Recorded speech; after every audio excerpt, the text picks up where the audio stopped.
சுமார் அண்ணாமலை நிதிஷ் சேனலுக்கு அனைவரையும் வரவேற்கிறோம்.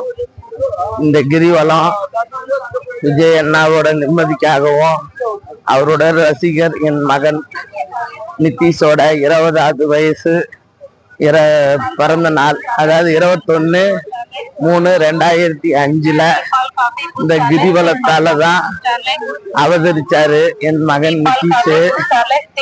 அவர் பேர்ல தான் இந்த சேனல் நடந்துட்டு இருக்கு. இன்று 21 வருகின்ற 21ஆம் தேதி என் மகனுக்கு பிறந்த நாள். கண்டிப்பா இந்த பிறந்த நாள் அவனுக்கு அண்ணாமலையார் நிறைய வசதிகளையும் நிம்மதியையும் ஆரோக்கியத்தையும் நல்ல குணத்தையும் பாசத்தையும் பண்பையும் கொடுப்பார். என் மகனுக்கு பிறந்த நாள் நல்வாழ்த்துக்கள்.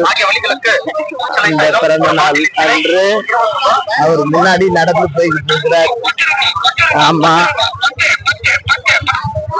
கிரிவலத்தோட ஆரம்பிச்சிருக்கிறாரு. இன்னும் ஒரு 19 நாள்ல என் மகனுக்கு பிறந்த நாள்.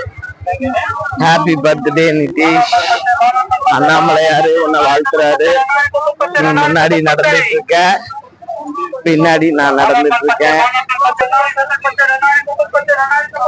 Happy birthday, many more returns of. பல்லாண்டு பல்லாண்டு பல 100,000 ஆண்டு நீ இந்த புவியில பேரோட புகழோட தமிழக மக்களிடம் ஒரு நல்ல நடிகராக சிறந்து விளங்குவாய் என உன் தாயாகிய நான் ஆசீர்வாதம் பண்றேன். கண்டிப்பா பஞ்சபூதங்களின் ஆணையாக ஒரு தாயோட ஆசீர்வாதமாக உன் கை ரேகையில் உள்ள ரேகையை மாற்ற முயற்சி பண்ணினாலும் உன்னோட இந்த சினிமா ராஜ்யத்தை யாராலையும் மாற்ற முடியாது. அதற்கு நான் உனக்கு ஆசீர்வாதம் தரேன். Happy birthday Nitish. Happy birthday, many more returns of the day. Happy birthday. நேர் அண்ணாமலை வந்து விட்டோம்.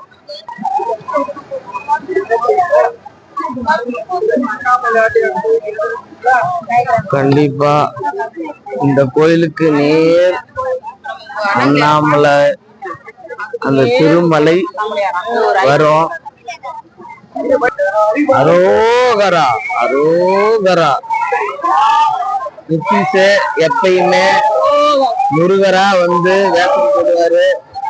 அந்த பழனி ஆண்டவரோட திருத்தலத்தை நம்ம கிரிவலத்துல வச்சிருக்கிறாங்க.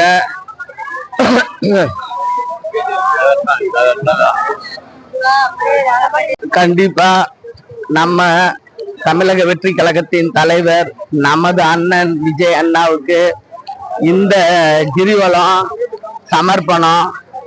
1000 சோதனை வந்தாலும் வேதனை வந்தாலும் இந்த அண்ணாமலையாரு லியோ படத்துல நான் சொன்ன மாதிரி குங்கும பொட்டு வச்சுக்கிட்டு வந்த நம்ம விஜய் அண்ணாவுக்கு எந்த பிரச்சனையும் வராம எவ்வளவு அடிச்சாலும் திரும்ப எந்திரிக்கிற அந்த தலைவனுக்கு இந்த 49வது கிரிவலத்தை டிவிகே தலைவருக்கு உங்க சுகந்தி அக்கா சமர்ப்பணமா தரேன்.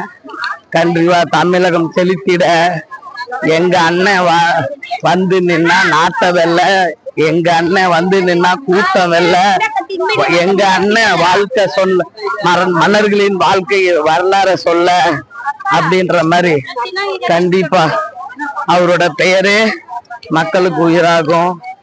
அவருக்கு எவ்வளவு சோதனை வந்தாலும் அந்த சோதனையை தீர்க்கக்கூடிய வல்லமை படைத்த திருவண்ணாமலை சிவன் அவரை எந்த காலமும் கைவிட மாட்டாரு. மக்கள் அவர் பக்கம் இருப்பாங்க. நல்லவங்களுக்கு வர சோதனை கொஞ்ச காலம்தான், அதுக்கு தீர்வு கண்டிப்பா அண்ணன் சொன்ன மாதிரி எல்லாரும் விசில் தின்னதுக்கு விசில் அடிச்சு வரவேற்கணும். ஆமாங்க, சத்தம் போடாம விசில் போட சொல்லியிருக்காரு.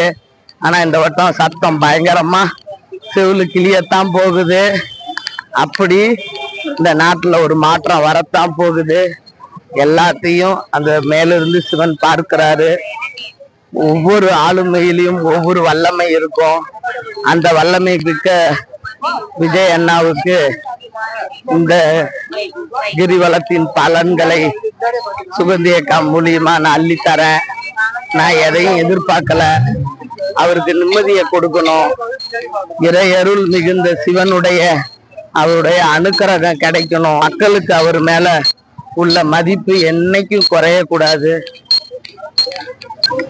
யோகி ராம் சரத்குமார் ஆசிரமம் செல்லும் வழியில இருக்கிற ரெட்டப்பிள்ளையார் கோயில் ரொம்ப சக்தி வாய்ந்த கோயில். கண்டிப்பா மக்களுடைய வினை தீர்ப்பாரு. விநாயகனே வினை தீர்ப்பவனே வேல முகத்தோடு ஞான முகத்வனே விநாயகரே வினை தீர்ப்பவரே.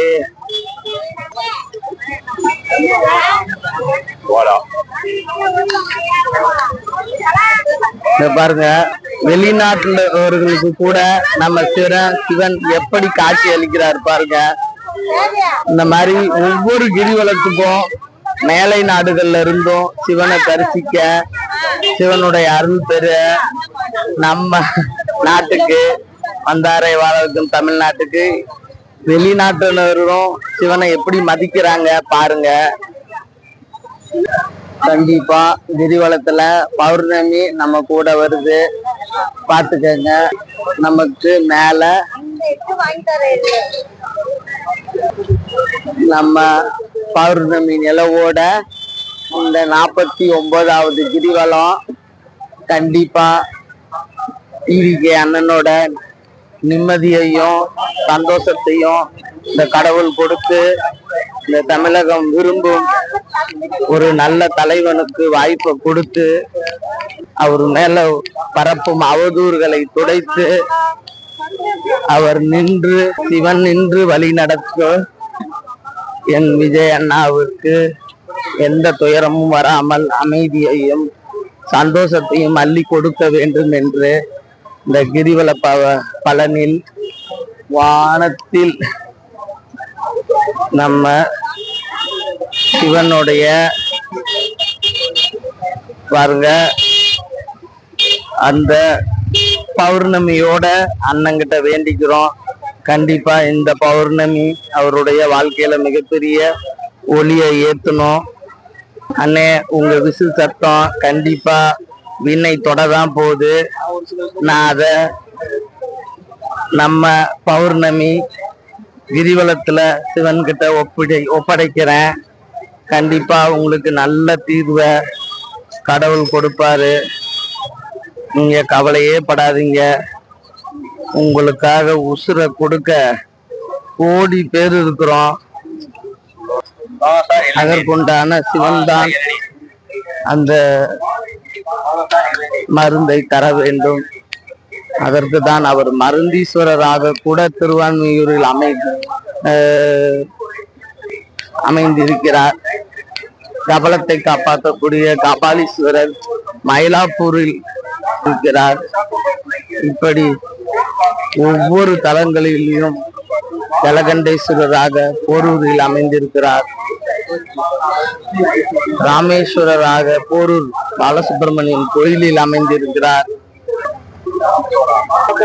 பாருங்க, சிவனை வரைந்து விட்டு ஒளி தீபம் ஏற்றி வைத்திருக்கிறார். கண்டிப்பா சிவனின்றி அமையாது உலகு. ஆஹா, என்ன அற்புதம்! சிவாய நமக. ஓம் நமச்சிவாய நமக. அண்ணாமலையாரே நமக.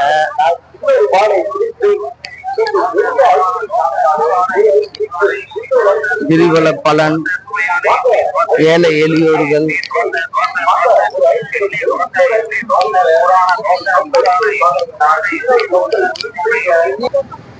சிவா சிவாய போற்றியே, நமச்சிவாயம் போற்றியே, பரம்பொருள் உன்னாமத்தை சிரம் குவித்து பாடினோ.